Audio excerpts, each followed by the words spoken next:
Okay, and we are now broadcasting live on YouTube for our Tuesday Tech Talks. And Well, this week, welcome Twitter universe, or no, YouTube verse. YouTube, Sorry, I get my social medias mixed up. Um, they're all owned by the same reptiles anyway, so yeah, exactly. Yeah, that live in the underworld of Earth, Middle Earth, if you will. Before I go out down my conspiracy theories, they're a whole lot more entertaining than this today's episode of Tech Talks, but we do have a topic today, so let's get into that. Our topic today is Zoom, and so for those that are following along on YouTube and watching this later, Zoom is the best. The best way to learn Zoom is to get in and play with it. So after you see some of the things that I'm showing you, go ahead and practice with either one of us or some of your dearest enemies. The first thing I want to do is turn on the live transcript, and enable live transcription. And so if you'd like to see what those look like for those that are in this room, Caleb and Jared, you can click live transcript to turn that on. And so that's one of the newest features that's been out with Zoom, and we've been kind of advertising it and playing it around. But once we started getting into that, we realized that really wasn't the newest feature that's been introduced, and there's been a handful of them. And so today we're going to talk about spotlighting, which is a way to focus in your live presentations and your live meetings with an ASL interpreter so that they can be spotlighted and they can take over a main portion of your screen. We're also going to talk about virtual backgrounds as a way for students to be able to join, turn on their camera, but not really worry about the background that they have behind them. Some of them don't have the kind of cool background. Some of them are joining from their bathrooms. Some are joining from their cars. And that's, it's a reality of that the students are, dedicating themselves to joining. So maybe we can point that out for them so they feel more comfortable turning their cameras on. And then there's some new audio settings that I want to point out. And then there's some new reactions. But a lot of this is available to you once you download the new Zoom client. And so I want to make sure everybody knows where they can do that. So I'm going to share my screen and show you the easy way and the hard way. And they're both easy because that's kind of Zoom's thing, is easy. And so right now you guys should be seeing my screen. If you search in Google, upgrade to the latest version, it's going to tell you how to do it, and it's going to give you a little video. But basically what you do is you find your Zoom client.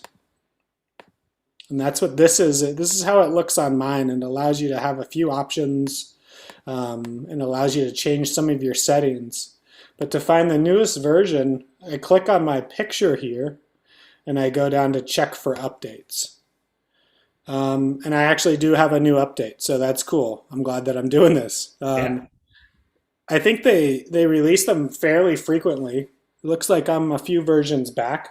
So I'm not going to do that right now because it'll probably crash this whole session.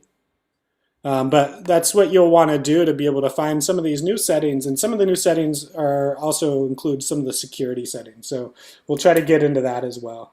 And especially if you're on a computer where you don't have full admin access, you might have to ask IT to help you do that update. If you're on a lab computer or a laptop that belongs to the school, it may not have been updated in a while just because you don't have the ability to do that. But these tools are so nice, it's worth spending the time getting IT to run the update for you. Absolutely. And you do have the ability for some apps, so I'm not sure. I haven't been on a school computer in a while. I'm not sure if Zoom is one of those. Yeah. If you are on a school computer and it's a Windows-based machine, if you go to the bottom left of your screen, you're going to have I think it's like a start menu or a search menu. If you click and you search, what's the search one? It's called Software Center. If you search for Software Center, that shows up all the IT-approved apps that you can download without their permissions. So search up that Software Center and you can download that. And that's a good way of getting around having to, ask them and bug them for your updates. But once you do that, you'll see some new icons across the bottom, and one of them will be the transcription, and you'll see that I have some new reactions that we can play with. Um, we have some new security features, and because of an issue that happened last week, it's worth kind of talking about that. SFCC librarians had a mischievous character pop into one of their classrooms. We don't really think they had too much ill intent. However, it could have gone off the rails really quickly, and so they shut down their live session, and they kind of rallied back and figured out some ways to make sure that their live sessions weren't going to be interrupted by, some mischievous characters or some people who are trying to blatantly wreck the classroom by spewing off some horrible things or sharing their screens with some inappropriate content. You can imagine what that content could end up being.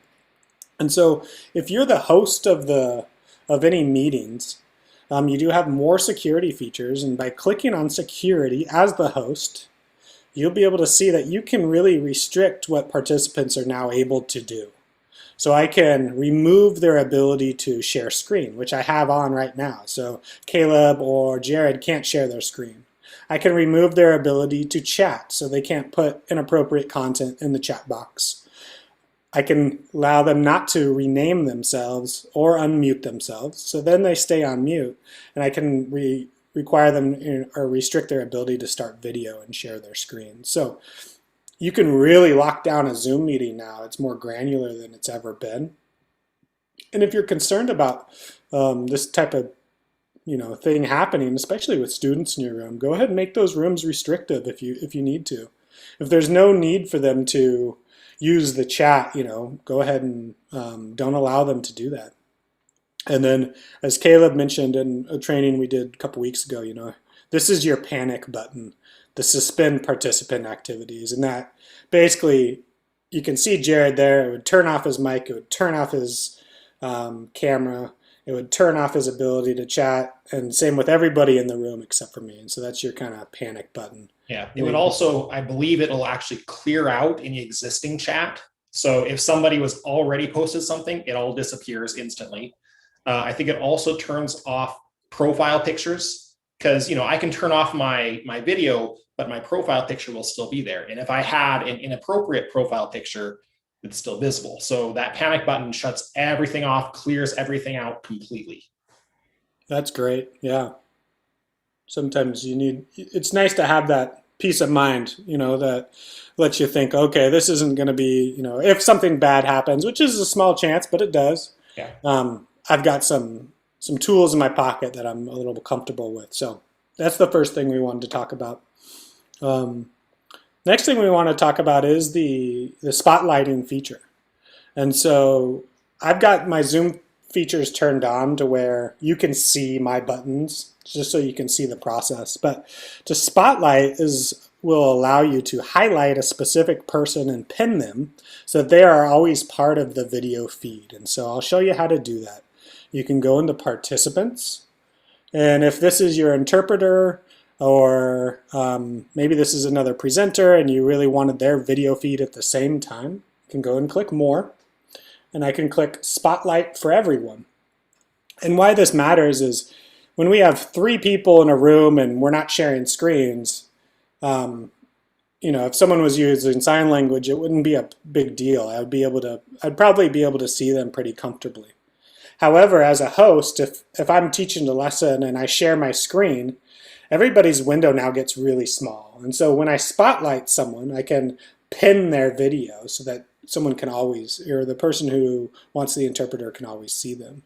What's also kind of nice is Zoom has given us some more customizable viewing features. So I can, if someone's pinned, I can make them bigger than the material. And so I'll ask you guys to play around with that to see what that looks like. So I'm gonna pin Caleb. Okay. And so now you can see, even if I'm speaking, he's the main person. So Jared, I'm sorry you have to stare at Caleb for the next couple minutes. But now if I go ahead and share my screen, and you're already sharing your screen. Oh, that's right. I can. Sorry, I'm getting trapped in the vortex of screen sharing now. That's right. I am in the screen sharing vortex. Okay, let me see if I can pull something up. There we go. You guys can still see my screen, correct? Yes, and then I'm pinned in depending on how your settings are, either I'm in like a picture in picture in the corner or I'm on a sidebar by myself. Correct. And so, Jared, do you mind letting us know what you're seeing right now? Yeah, Caleb is his picture's on a sidebar, and I can what you're showing is the main screen picture. Excellent. And you have the ability now to control the sizes of each of those. Is that correct? Good question. There should be, if you have the sidebar right between my video and his screen share, there should be a couple little bars, and you can grab and drag those back and forth and make me bigger or smaller, and then Ben's screen will resize accordingly. Yes, that's there. That's a pretty nice feature. Yeah. So, because normally, you know, if I was not spotlighted or pinned, it'll do its best to show the picture of whoever is currently speaking. So Zoom is listening for noise, and if it hears noise on somebody's channel, then they become the most visible camera. But if I'm doing sign language, I'm probably not saying anything out loud, so there's no audio coming through. I'm probably even got myself muted, so you can't see me normally, especially, you know, if you're in a room with 35, 40 people, and either they're all teeny tiny or it's only showing the first 6 and then everybody else is on a second page. That's a way to ensure that I'm right at the top. absolutely. Now, for those watching the video later, it probably didn't come across well because you've got to be a participant in the Zoom screen. So go ahead and try this out. Spotlight someone and make sure that they're the focus of it. So it's really nice to be able to, you know, even as a viewer who doesn't need ASL interpretation, sometimes I'll do that anyway, so that the main person that I'm trying to watch is highlighted there, and then I can focus it on them. And if you're kind of engaging your students to do this, as a participant, do you have the ability to pin someone, Caleb? Can you tell us about that? Currently I don't, because I'm still spotlighted. But as the person spotlighted, I have a button that says remove spotlight. Oh, there, or you can remove me as the host. So now, yes, I have currently what I'm seeing on my screen, and again, it's hard to like explain it on YouTube. But I see Ben's picture as the main picture as the host, and then I see a row of icons along the top of myself and Jared, and if anybody else was visible. But next to each one of them, there's a little button that I can click and I can pin somebody to the top. So if I wanted to pin Jared to the front, even though he's currently muted, I can pin him and he becomes the top. But that's only for me. I'm the one choosing to do that on my account. It doesn't affect anybody else's view. Yeah, and so that's something to point out to the students who want to pin someone specifically. Okay, any questions on that before we move into backgrounds and some of the new audio settings? I just had one question. In the spotlighting, is it one person or everyone, or can you pick multiple people independently? I missed that in the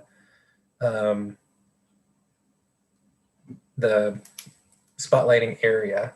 You can spotlight multiple people. Oh, okay. So you just pick their names then? Yep. Which is nice. And I think it's up to 9, because after 9, you kind of break Zoom. As far as like Brady Bunch grid. Yeah, you break the Brady Bunch grid. So you can't spot more than that, but I think it's 9.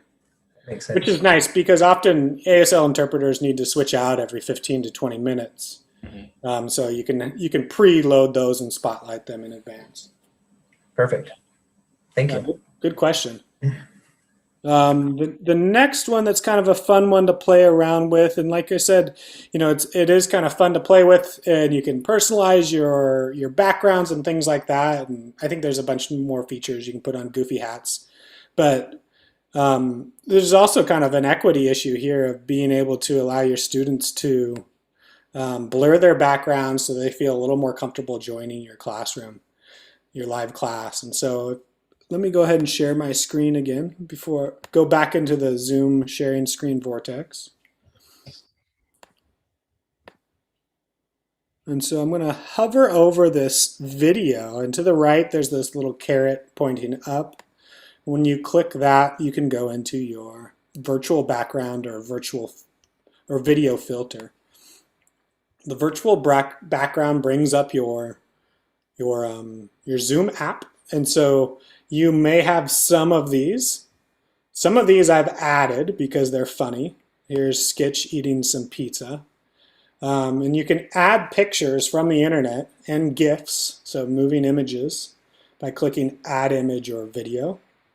And so if you download some from, from some site that you think is funny, you can go ahead and add that. And this pulls up the files that you have. And so I was feeling kind of psychedelic on Friday and yesterday, so I brought up this pretty cool image. There was a funny meme about a cat, someone who is in law class or who is in like a deposition, and he had a cat filter on, so I was kind of making fun of that. But there's some cool CCS ones as well. But the newest one that I found is the blur feature, and so when I go ahead and select that, you can see my background's blurred out, but I'm still here. And so I was planning to do this from my office where I've got like a really messy cabinet behind me if I don't shut the doors. But I forgot I was doing it in my kitchen. But that's a good reason too, so you don't have to clean your messy cabinet behind you or whatever. Got a pile of unfolded laundry in the background that you're embarrassed about. Yeah, I've seen a couple of meetings of yours. We know where Caleb folds his laundry now. It's next to his desk. True. But it's kind of a nice feature there. And so if we go back in there, it's that little caret there that's the virtual background, and there's a few of them. There's a few standard ones that people like. And then the other component that was in here is the filters, which allows you to do a few things. One, you can go into and just choose these things to go on you. And so this would be a great one to acknowledge some student success. And then there's some studio effects. You can put, increase your eyebrows. These are just kind of fun, silly. But also kind of cool too, And so I could see for a K-12 application, or if you're trying to gamify it, you could tell your students that, really rock the quiz to put on the graduation cap to acknowledge their success or whatever. One thing to note about the backgrounds and the filters, it is partially dependent on the hardware of your computer. If it's fast enough to, because Zoom has to basically in real time cut your head out from your background and then do something to the background, or recognize where your face and your eyeballs are to put the filters on it. So my laptop is fairly new, so it can do all this stuff great. My desktop computer is a few years old and doesn't have a good graphics card, so it doesn't have all those features, even though I have the most up-to-date version of Zoom. So not everybody will have all those options. Looks like Jared got it working. Yeah, he's got some cool glasses. So on your computer, that's a good thing to point out. Do any of them work? On my desktop, no. It just says these features are not supported by your hardware or something like that. Mm-hmm. So you've got to have something a little bit newer, probably. Yeah. Good to point out. Nice mustache. The next thing I wanted to kind of highlight, and I brought it up with the music folks. This is an audio feature that came out in October, I believe. And of course, they were already all over it. They knew about it immediately.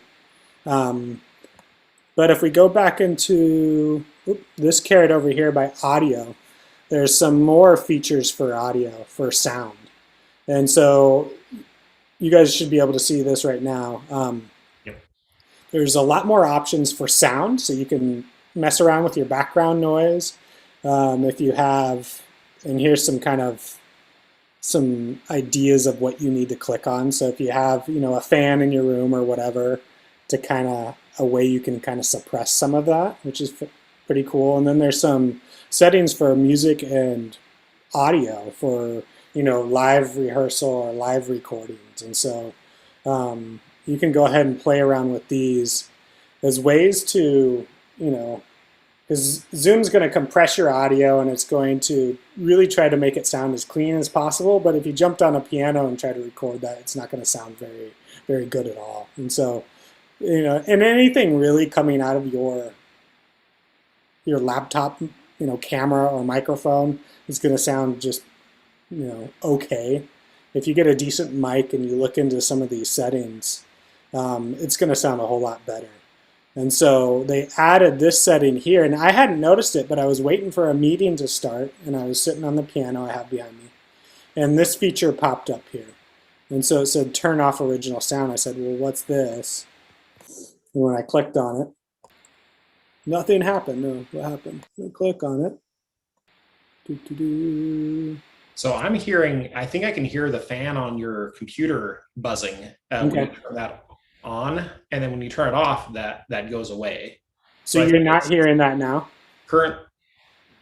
Now I can hear the background noise, and then if you click it again, then it's gone. So I'm thinking it's turning on the noise reduction when it does that. Yeah, which is handy. We all have all sorts of sounds coming out of our rooms, and noisy Zoom rooms are obnoxious. When you have 3 or 4 people and 2 of them are making noise, it's really hard to hear. Yeah.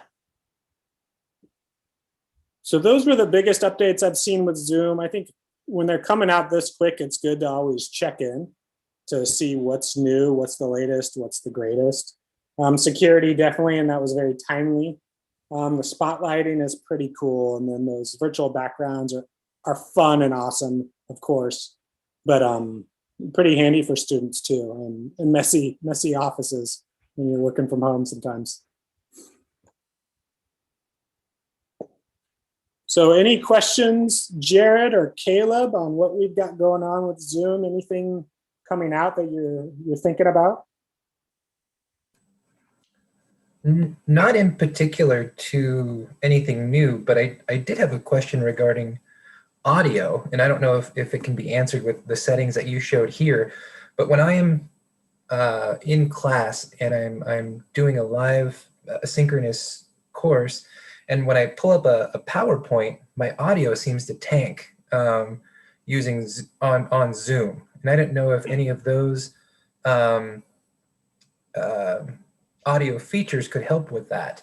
It only seems when I'm running the presentation, it seems to I get feedback from students that I'm not, they can't hear me, and I am using an external conference mic, but for some reason I haven't been able to figure out the audio settings for that when a PowerPoint pops up.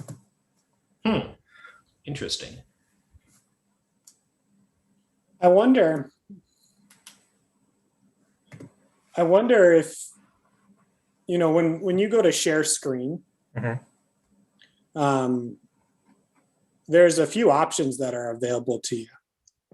There's 2 options across the bottom. One is share sound and one's optimized for video. I wonder if that would help at all, or if that's only good for sharing, like a YouTube video in your presentation. Might be worth trying it just to see if it makes a difference. Okay. It was once you share screen, then it's share sound as well? Yeah, when you click share screen, it brings up the options, your desktop or different files you have. Across the bottom, there's 2 check boxes, and one says share sound and the other says optimize for video clip. Perfect. Yeah, so that would be worth trying. My guess, and this is just a guess, as soon as you share your screen, now your computer is using basically twice the bandwidth, right? Because it's not just sending your video, it's sending your video and a stream of your computer screen. So I'm wondering if maybe it's a bandwidth limitation that's happening where because it's using more of your internet bandwidth to send the image, it's got less bandwidth to send the audio stream, and maybe that means it suddenly has to compress it a lot more. I don't know if are you doing that from home that you're noticing it happen, or from campus, or where? Yeah, campus. Yeah, I don't know. I mean, I would think that on campus the internet bandwidth shouldn't be a problem, so maybe that's not the issue. Yeah, I don't know. That's a good question. Yeah, it's something to play around with. It could be just the capacity of that computer too. Okay, Because I haven't heard that before, and I've never experienced that as a Zoom participant before either. perfect. I'll take a look at these options this week and see if that makes a difference. Yeah. Yeah, play around with the audio settings. Maybe some of the new settings that are in there, maybe that's kind of hamstringing you at this point. You need to play around with them. Yeah, thank you for that. What mic are you using, Jared? Oh, I forget the brand of it, but it's like a puck. Um, it's a puck looking type mic. I forget the brand name on it. And it Something I just picked sits up. on the table. Yeah, it sits on the table, and when I've tested it, I'm able to pick everything up clearly from clear across the room. But it only seems like when a share screen and a PowerPoint, it seems to change that process a little bit. Everything else works just fine, but just during that process. Interesting. Yeah, I mean, if you continue having problems, maybe get with one of us and we can hop into a Zoom room that you're hosting and just play around with the different settings to see if we can figure out what the problem is. Perfect. Thank you for that. Yeah, and thanks for joining and thanks for your questions. Feel free to stay on if you have any more, but we'll wrap up the official tech talk because we're running up against the wire. Coming up next week, I believe we're going to talk about blueprint courses. So blueprint courses is a technique or a tool thing you can do with Canvas if you're teaching multiple sections of the same, multiple of the same sections. You can sync those courses up. And so you can create a master that sends information to each of those sections. And so that's our way around the FERPA requirements of no longer combining courses. We can use the blueprint tool. So if you're interested in that, feel free to join us for next week's Tech Talk. Sounds good.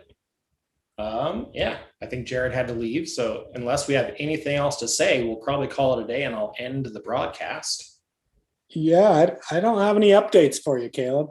Okay, sounds good. Until next time, everybody out in YouTube land, see you later.